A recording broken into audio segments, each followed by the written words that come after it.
Hello students, welcome back to our YouTube channel. Students, आज के इस लेक्चर में हम क्लास 12th का चैप्टर नंबर 9 का एक टॉपिक करने वाले हैं। टॉपिक है nomenclature of A coordination compound. बहुत ही ज़्यादा इम्पोर्टेंट टॉपिक है। हर बार एग्जाम में एक ना एक तो नोमेनक्लेचर आपको एमसीक्यू में या थियोरी में पूछा जाता है। उसी के बारे में इस लेक्चर में मैं आपको बताने वाला हूँ। Students, coordination compound, coordination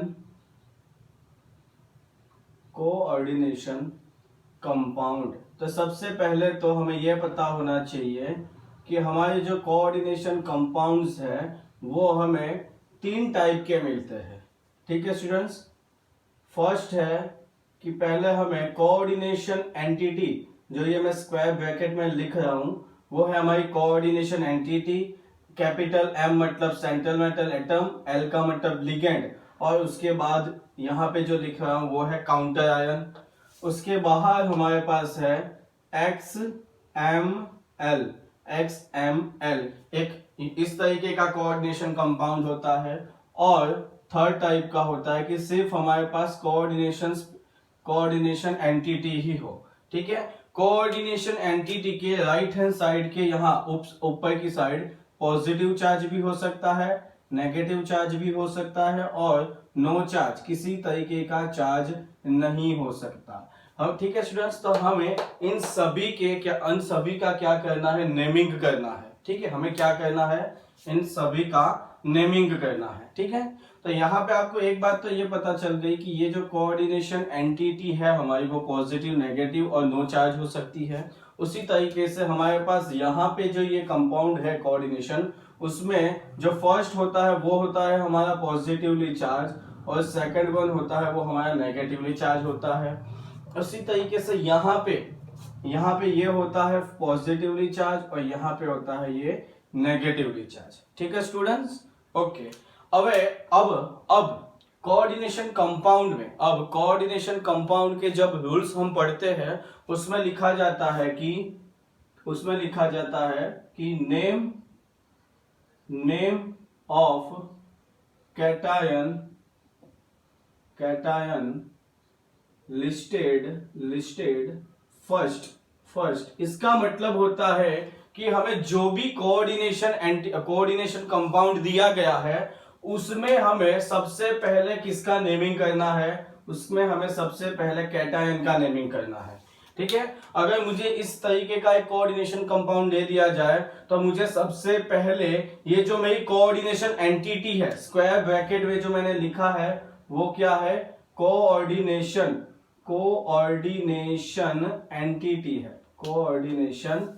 entity है। और इस कोऑर्डिनेशन एंटिटी को मुझे सबसे पहले नेमिंग करना होगा, क्योंकि ये पॉजिटिवली चार्ज है, मतलब कि कैटायनिक है। अगर इसकी बात करूं तो ये जो काउंटर आयन है उसका नेम करना होगा। और अगर इसकी बात करूं, ये पॉजिटिव हो, नेगेटिव हो या कुछ भी चार्ज नहीं हो, तो ये तो सिर्फ कोऑर्डिनेशन एंटिटी ही है, तो इसका ही नेमिंग हमें करना पड़ेगा। तो एक बात हो गई कि सबसे पहले हमें कैटायन का नेमिंग करना है। अब बात आती है कि अगर कोऑर्डिनेशन एंटिटी है तो उसका नेमिंग कैसे करना है। मुझे कोऑर्डिनेशन एंटिटी का अगर नेमिंग करना है तो वो कैसे करना है, तो सेकंड में लिखूंगा naming of coordination entity, naming of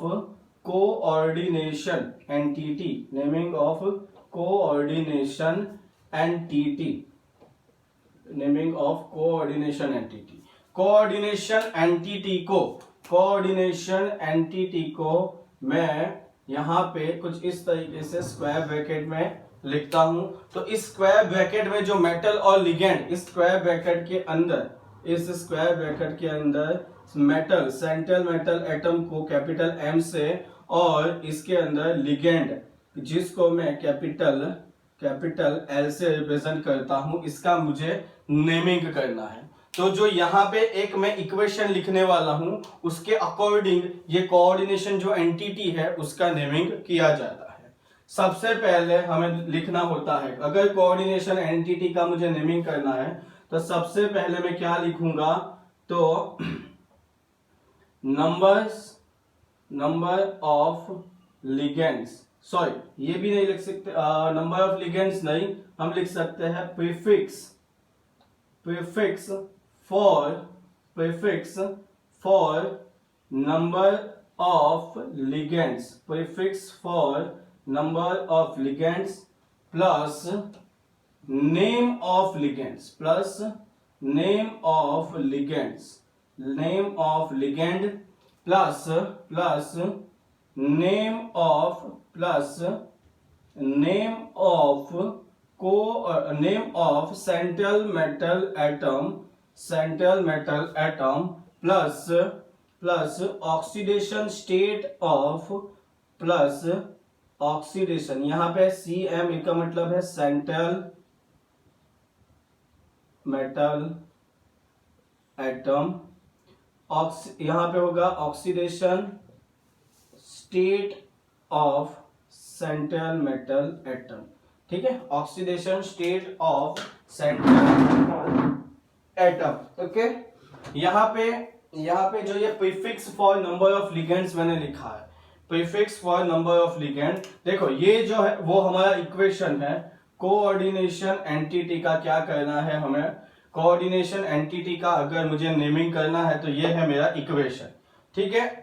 अब यहाँ पे जो ये prefix for number of ligands है उसके लिए हम यूज करते हैं, अगर मान लो नंबर ऑफ लिगेंड्स 2 है तो प्रीफिक्स हम डाई यूज करते हैं, 3 है तो ट्राई यूज करते हैं, 4 है तो टेट्रा यूज करते हैं, ऐसे आगे बढ़ता चलता है, 5 है तो फेंटा, 6 तो हेक्सा, 7 तो हेप्टा। लेकिन अगर हमारे लिगेंड एब्रिविएटेड लिगेंड है, मतलब कि जो बहुत लंबे होते हैं उसको शॉर्ट में हम लिखते हैं, तो उसके लिए हमें लिखना होता है, अगर एब्रिविएशन लिगेंड 2 है तो उसके लिए मैं लिखूंगा 20, अगर 3 है तो मैं लिखूंगा 30, अगर 4 है तो उसके लिए मैं लिखने वाला हूं टेट्राकीज, टेट्राकीज। ये किसके लिए है, ये होता है for abbreviation ligand, for abbreviated ligand, for abbreviated ligand. Okay, और ये जो था फॉर नॉर्मल लिगेंड,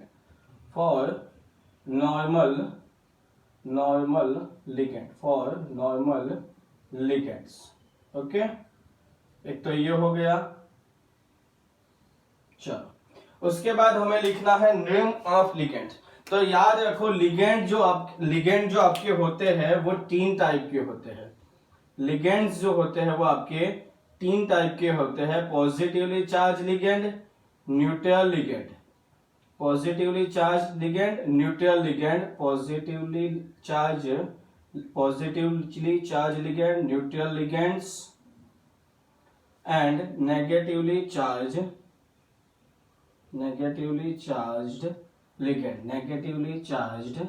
लिगेंड, ठीक है।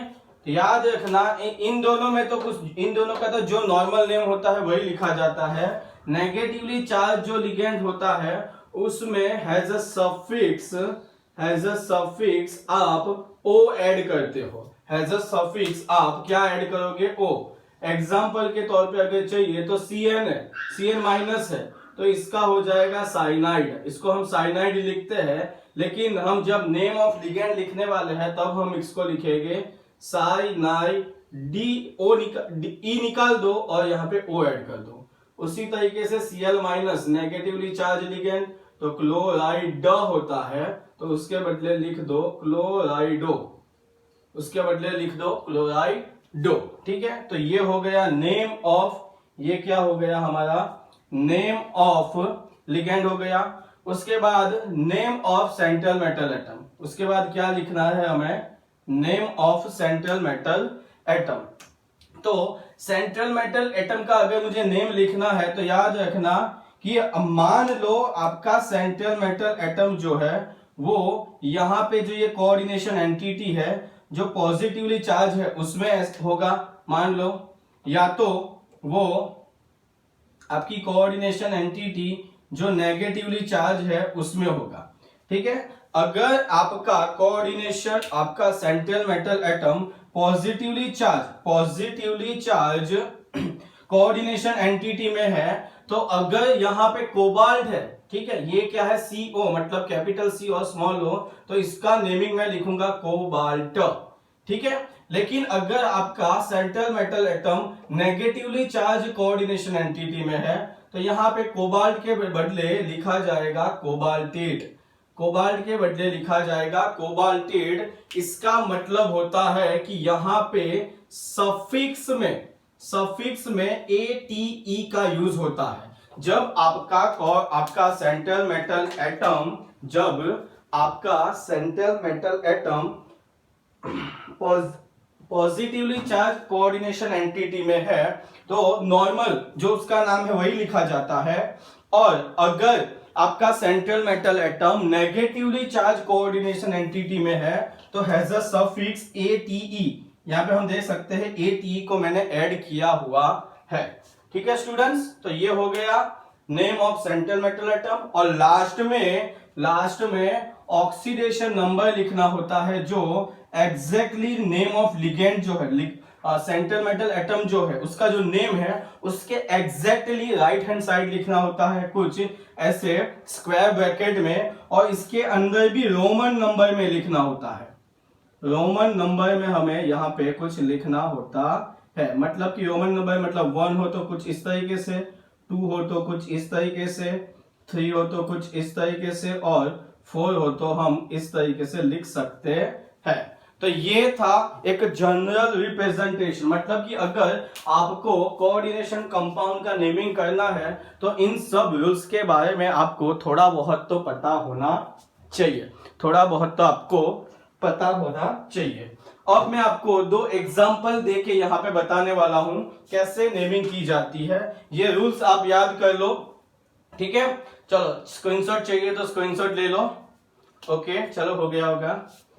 चलो अब मैं यहाँ पे क्या करने वाला हूं, 2 एग्जाम्पल देने वाला हूं और उन एग्जाम्पल की हेल्प से कैसे नेमिंग की जाती है कोऑर्डिनेशन कंपाउंड की, उसके बारे में आपको बताने वाला हूं, मतलब कि नेमिंग कैसे की जाती है। फर्स्ट मैं बताने वाला हूं यहाँ पे आपको CONH3 twice Cl4, मैं इसका नेमिंग करूंगा, और उसके बाद नहीं तो ऐसा मान लो NH36 Cl3, मैं इसका नेमिंग करूंगा, और उसके बाद दूसरी फॉर्मूला मेरे पास है K4FeCN6। तो यहां पे मैंने 2 एग्जांपल्स लिख दिए हैं। उसका मुझे क्या करना है, नेमिंग करना है, उसका मुझे नेमिंग करना है। तो सबसे पहले तो इसके बारे में बता दूं, तो इसकी जनरल फॉर्मूला जो मैंने यहाँ पे लिखी है उसमें से क्या होगी, तो ये कैपिटल M है कोबाल्ट, NH3 हमारे लिगेंड्स है, और हमारा काउंटर आयन होगा Cl। काउंटर आयन कौन होने वाला है, तो Cl होने वाला है। तो हमें यहाँ पे क्या पता चल गया, हमारा मेटल कौन है, तो कोबाल्ट है, लिगेंड कौन है, तो NH3 है, ठीक है। उसके बाद हमारे पास कौन है, तो X काउंटर आयन, तो Cl है, ठीक है। इसमें हम देख सकते हैं कि ये जो होता है वो पॉजिटिवली चार्ज और ये होता है वो नेगेटिवली चार्ज है। तो यहाँ पे जो फर्स्ट CONH3 वाला केस है उसमें हमें कोऑर्डिनेशन एंटिटी जो कि एक पॉजिटिवली चार्ज है, मतलब कि कैटायन है, तो उसका नेमिंग हमें फर्स्ट करना होगा। मैंने जो वो एक इक्वेशन लिखा था, अगर मुझे कोऑर्डिनेशन एंटिटी का नेमिंग फर्स्ट करना है तो उसके लिए मैंने एक इक्वेशन लिखा था कि prefix for number of ligand, मेरे पास यहाँ पे जो ये लिगेंड है वो कितने हैं, 6 है। तो इसके लिए जो मैं प्रीफिक्स यूज करने वाला हूं वो होगा हेक्सा, ठीक है। तो सबसे पहले मैं क्या लिखने वाला हूं, यहाँ पे हेक्सा लिखूंगा, ठीक है। यहाँ पे मैं क्या लिखूंगा, हेक्सा लिखने वाला हूं, ठीक है। उसके बाद जो ये मेरा लिगेंड है उसको अमाइन बोला जाता है, उसको क्या बोला जाता है, अमाइन, ठीक है। उसको क्या बोला जाता है, तो अमाइन। याद रखना, अगर यहाँ पे एक से ज्यादा लिगेंड हो तो आपको अल्फाबेटिकल ऑर्डर में लिखना होता है, आपके लिखने होते हैं naming of ligands. Naming of ligands जब भी आप लिखते हो तो अल्फाबेटिकल ऑर्डर फॉलो करना होता है। यहाँ पे तो सिर्फ एक ही लिगेंड है, तो क्या हो जाएगा, यहाँ पे एक ही लिगेंड है तो सिंपल सी बात है, चलो एक काम करता हूं, यहाँ पे NH3 5Cl ले लेता हूं और यहाँ पे आ जाएगा Cl2 आ जाएगा। ठीक है, तो अब मेरे पास हैज अ लिगेंड दूसरा क्या आ गया, Cl आ गया, और Cl को मैं लिखूंगा क्लोराइडो लिखूंगा, क्योंकि ये Cl जो है वो माइनस है, मतलब कि ये एक नेगेटिवली चार्ज लिगेंड है, तो उसको उसके सफिक्स में O ऐड करने वाला हूं जो मैंने बताया हुआ है। तो A और C में पहले कौन आता है, तो A आता है, तो हेक्सा, अब हेक्सा के बदले अब लिखा जाएगा पेंटा, क्योंकि 5 है ना यहाँ पे, तो यहाँ पे लिखा जाएगा पेंटा। ठीक है, तो यहाँ पे मैंने लिख दिया है पेंटा अमाइन, उसके बाद क्लोराइड है। ठीक है, तो सिंपल से क्लोराइड लिख दो। ठीक है, यहाँ पे आपको किसी तरीके की भी स्पेस यहाँ पे छोड़नी नहीं है, कंटिन्यूअस में आपको क्या करते जाना है, उसका नेमिंग करते जाना है, पेंटा अमाइन क्लोराइडो। तो यहाँ पे हमने prefix for number of ligand लिख दिए, नेम ऑफ लिगेंड भी लिख दिए, अब हमें लिखना है सेंट्रल मेटल एटम का नेम लिखना है। तो यहाँ पे जो मेरा सेंट्रल मेटल एटम है, मतलब कि कोबाल्ट है, वो पॉजिटिवली चार्ज कोऑर्डिनेशन एंटिटी में है, तो जो उसका नॉर्मल नेम है, मतलब कि कोबाल्ट, उसका जो नॉर्मल नेम है कोबाल्ट ही मुझे लिखना है, तो मैंने यहाँ पे लिख दिया कोबाल्ट। उसके बाद क्या था हमारे पास, उसके बाद हमारे पास था कि आपको ऑक्सीडेशन स्टेट लिखनी है सेंट्रल मेटल एटम की, कहां पे, तो ऐसे एक स्क्वायर ब्रैकेट में। तो यहाँ पे मुझे अगर ऑक्सीडेशन स्टेट निकालनी है तो वो कैसे निकालूंगा, तो ये देख लो, CONH3 5Cl2। ठीक है, तो यहाँ पे आपको पता है कि आपका जो ये Cl होता है वो -1 में होता है, अगर एक Cl है वो आपको -1 चार्ज देगा, तो 2Cl आपको -2 चार्ज देने वाले हैं। तो यहाँ पे मुझे -2 चार्ज मिले, तो पॉजिटिव नेगेटिव को बैलेंस करने के लिए मुझे यहाँ पे +2 चार्ज देना पड़ेगा। ठीक है, यहाँ पे आ गया कोऑर्डिनेशन एंटिटी के ऊपर +2 चार्ज आ गया। अब मुझे सेंट्रल मेटल एटम का ऑक्सीडेशन नंबर चाहिए, तो मैंने क्या किया, उसको मान लिया X, ये आपका एक न्यूट्रल लिगेंड होता है, तो ये आपको जीरो चार्ज देने वाला है, इसीलिए मैंने यहाँ पे लिख दिया है 0। ये आपका नेगेटिवली चार्ज होता है जो आपको -1 चार्ज देता है, और एक ही है तो यहाँ पे -1 आएगा, और इक्वल टू में यहाँ पे है +2, तो आ गया +2। तो x इज इक्वल टू आ जाता है +3, जिसको रोमन में इस तरीके से लिखते हैं, और यहाँ पे मैं उसको लिखने वाला हूं। ठीक है स्टूडेंट्स, अब हमें क्या लिखना है, काउंटर आयन को लिखना है। काउंटर आयन के तौर पे मेरे पास क्या है, काउंटर आयन के तौर पे मेरे पास यहाँ पे है Cl। ठीक है, उसको मैं लिखूंगा क्लोराइड। ठीक है, क्लोराइड, तो इसको सीधा उठा के यहाँ पे लिख दो क्लोराइड। ओके स्टूडेंट्स, तो यहाँ पे एक चीज देखने वाली है कि नेमिंग करते वक्त यहाँ पे क्लोराइड कितने हैं, नेगेटिवली चार्ज आयन कितना है, उससे हमें कुछ लेना देना नहीं है। हमें तो सिर्फ और सिर्फ क्या करना है, क्लोराइड 1 या 2 या 3 कितने भी हो, हमें सिर्फ और सिर्फ क्लोराइड ही लिखने हैं। कोऑर्डिनेशन कंपाउंड की नेमिंग में पॉजिटिव चार्ज और नेगेटिव चार्ज कितने हैं उससे हमें कुछ लेना देना नहीं है। अगर नेगेटिवली चार्ज Br2 है तो हमें यहाँ पे सिर्फ ब्रोमाइड लिखना है, I2 है तो आयोडाइड लिखना है, उससे आगे कुछ नहीं लिखना है। ठीक है स्टूडेंट्स, तो एक तो कुछ ये हो गया। ठीक है, अब उसके बाद हमारे पास हम इसके बारे में बात करने वाले हैं। तो इसकी जनरल फॉर्मूला होती है XMl, जिसमें ये पॉजिटिव चार्ज और ये नेगेटिवली चार्ज है। तो हमें यहाँ पे पॉजिटिव चार्ज का नेमिंग फर्स्ट करना है। पॉजिटिव चार्ज के तौर पे हमारे पास यहाँ पे X के तौर पे हमारे पास क्या है, ये K को हम लिखते हैं पोटेशियम। M के तौर पे हमारे पास है Fe। ठीक है, और उसके बाद लिगेंड है हमारा CN मतलब साइनाइड, मतलब कि नेगेटिवली चार्ज लिगेंड, तो मैं लिखूंगा साइनाइडो लिखने वाला हूं। मैं क्या लिखूंगा, तो यहाँ पे साइनाइडो यहाँ पे लिखने वाला हूं। तो मैंने जैसे बोला था कि सबसे पहले आप क्या करने वाले हो, सबसे पहले आप पॉजिटिवली चार्ज जो होता है उसका नेमिंग करोगे। तो यहाँ पे पॉजिटिवली चार्ज ये आपका X है, जो है K, जिसका नेम होता है पोटेशियम, तो मैंने वो लिख दिया पोटेशियम। ओके स्टूडेंट्स, उसके बाद मैं क्या लिखने वाला हूं, तो हमारी कोऑर्डिनेशन एंटिटी जो नेगेटिवली चार्ज है उसका नेम लिखने वाला हूं। तो सबसे पहले मुझे क्या देखना है, मेरे पास लिगेंड्स कितने हैं, मेरे पास लिगेंड्स यहाँ पे कितने हैं, तो 6 है। ठीक है, 6 के लिए प्रीफिक्स मतलब हेक्सा। ठीक है, तो यहाँ पे मैंने हेक्सा लिख दिया है। ठीक है, हेक्सा, और लिगेंड कौन सा है, साइनाइड, तो साइनाइडो क्या हो जाएगा, साइनाइडो। उसके बाद सेंट्रल मेटल एटम, अब आप देख सकते हो आपका सेंट्रल मेटल एटम Fe है, जो एक नेगेटिवली चार्ज कोऑर्डिनेशन एंटिटी में है। मैंने बोला था कि उसके लिए सफिक्स ATE यूज किया जाता है, लेकिन Fe अगर कोऑर्डिनेशन एंटिटी नेगेटिवली चार्ज है उसमें होगा तो उसके लिए लिखा जाएगा फेरेट, उसके लिए लिखा जाएगा फेरेट, जो मैं यहाँ पे लिखने वाला हूं फेरेट, वो मैंने लिख दिया। उसके बाद उसका ऑक्सीडेशन नंबर स्क्वायर ब्रैकेट में लिखूंगा। तो ऑक्सीडेशन नंबर कैसे ढूंढ सकता हूं, तो K4 FeCN 6 है यहाँ पे, तो K जो होता है वो +1 चार्ज देता है। मेरे पास यहाँ पे 4K है तो वो +4 चार्ज देने वाला है, तो यहाँ पे बैलेंस के लिए मैं -4 चार्ज लिखूंगा।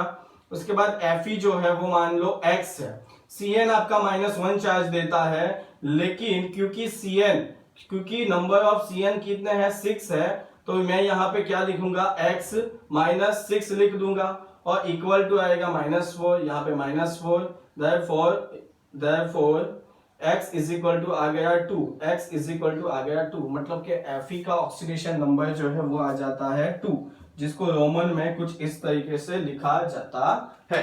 तो स्टूडेंट्स, आई होप कि आपको नेमिंग ऑफ कोऑर्डिनेशन कंपाउंड कैसे किया जाता है वो पता चल गया होगा। स्टूडेंट्स, यहाँ पे एक बात ध्यान में रखना, जब भी आप कोऑर्डिनेशन एंटिटी का नेमिंग करते हो एक साथ आपको नेमिंग करना है, कहीं पे भी आपको स्पेस नहीं छोड़नी। जब आप यहाँ पे आप देख सकते हो मैंने इन दोनों के बीच में क्या किया है, थोड़ी बहुत स्पेस छोड़ी हुई है। तो ये जो कोऑर्डिनेशन एंटिटी है उसको मैंने साथ में लिखा है, लेकिन आगे जो काउंटर आयन था उसको मैंने अलग से लिखा है। तो याद रखना, कोऑर्डिनेशन एंटिटी को हम साथ में लिखते हैं, किसी तरीके का कोई भी स्पेस हम नहीं छोड़ते। ओके स्टूडेंट्स, तो आई होप आपको समझ आ गया होगा कि कोऑर्डिनेशन कंपाउंड का नेमिंग कैसे करते हैं। सबसे पहले मैंने आपको रूल्स समझाए, उसके बाद 2 एग्जांपल लेके वो समझाया है। तो कुछ भी प्रॉब्लम हो तो मुझे कमेंट करके बताओ। Thank you for watching.